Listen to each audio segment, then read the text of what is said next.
राम लक्ष्मण परशु संवाद की काव्यांश के मैं तीसरी बताने जा रहा हूँ।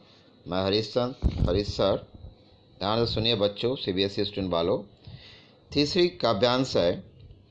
बिहसी लखुन बोले मृदु बानी, अहो मुनिस महाभट मानी, पुनि पुनि मोहे दिखाव कुठारू, चहत उड़ावन फुक पहारू।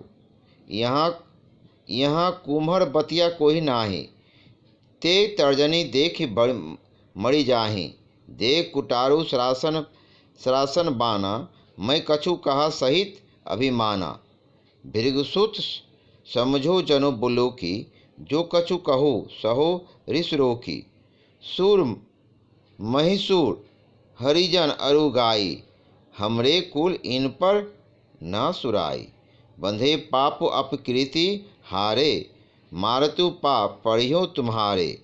कोटि कुलिस सम बचनु तुम्हारा, व्यर्थ व्यर्थ धरहूँ धनु बाण कुठारा। दुआ है अंतिम में।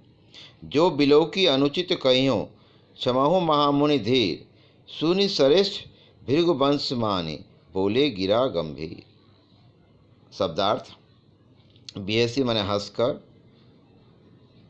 मृदु माने कोमल, बानी माने बोली, मुनुषि माने महामुनि, महाभट महान योद्धा, कुठारो माने फरसा कुल्हारा, यहाँ माने यहाँ, कुम्हर बतिया सीताफल कुम्हरा का छोटा फल, तर्जनी अंगूठे के पास की उंगली, सरासन बना धनुष बाण, भृगुसुत भृगुवंशी, महिषूर ब्राह्मण, हरिजन ईश्वर भक्त, सराई वीरता दिखाना, अपकीर्ति अपयश, पाप पैर, कुलिस वज्र, कठोर सरोस क्रोध में भरकर, गिरा माने बानी।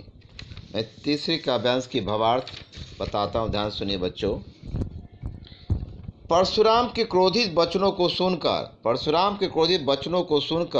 लक्ष्मण अत्यंत कोमल वाणी में हंसकर बोले।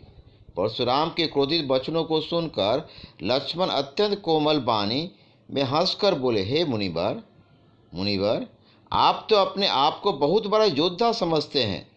परशुराम के क्रोधित वचनों को सुनकर लक्ष्मण अत्यंत कोमल वाणी में हंसकर बोले, मुनिवर, आप तो अपने आप को बहुत बड़ा योद्धा समझते हैं और बार बार मुझे फरसा दिखाते हैं। मुझे तो ऐसा लगता है कि आप फूंक से पहाड़ उड़ना चाहते हैं, परंतु मुनिवर, यहाँ पर कोई भी कुम्हड़े के छोटे फल के समान नहीं है, जो तर्जनी उंगली को देखते ही मर जाए। मुनि जी, मैंने आपके हाथ में फरसा और धनुष बाण देखकर ही अभिमान पूर्वक आपसे कुछ कहा था। मैं आपको भृगुवंशी समझकर और आपके कंधे पर जनेऊ देखकर अपने क्रोध को सहन कर रहा हूँ।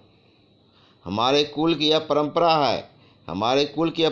है कि हम देवता ब्राह्मण भगवान के भक्त और गाय इन सभी पर वीरता नहीं दिखाया करते, क्योंकि इन्हें मारने से पाप लगता और इनसे हार जाने पर कीर्ति होती है।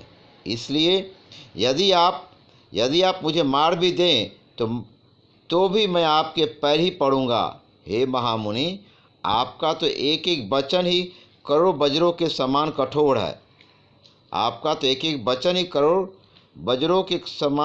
है। आपने व्यर्थ में ही फरसा और धनुष धारण किया हुआ है। यदि मैंने आपको देखकर कुछ गलत कह दिया हो तो हे धैर्यवान महामुनि, मुझे क्षमा कर दीजिएगा। लक्ष्मण के यह व्यंग वचन सुनकर भृगुवंशी परशुराम क्रोध में आकर गंभीर स्वर में बोलने लगे। ये 3 काव्यांश के अर्थ बताओ, 3 बाकी रह गया, 3 दूसरी बार बताऊंगा। आज से थोड़ा छोटा करके बताऊंगा तो आप लोग सुनकर समझ पाएंगे। राम लक्ष्मण परशुराम का साथ कठिन चैप्टर है, तो ध्यान से सुनिएगा तो आप लोग प्रश्न उत्तर करने में आपको सब सरलता होगी। Okay, thank you.